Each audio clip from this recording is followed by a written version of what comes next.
गुरुपूजिताय गुरुदैवताय गुरुकुलस्थायिने गुरुविक्रमाय गुह्यप्रवराय गुरवे गुणगुरवे गुरुदैत्यकलक्षेत्रे गुरुधर्मसदाराध्याय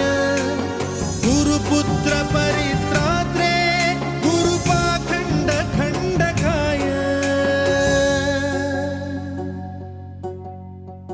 गीतसाराय गीततत्त्वाय गीतगोत्राय धीमहि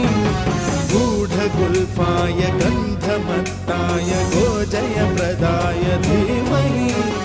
गुणातीताय गुणाधीशाय गुणप्रविष्टाय धीमहि एकदन्ताय वक्रतुण्डाय गौरीतनयाय धीमहि गजेश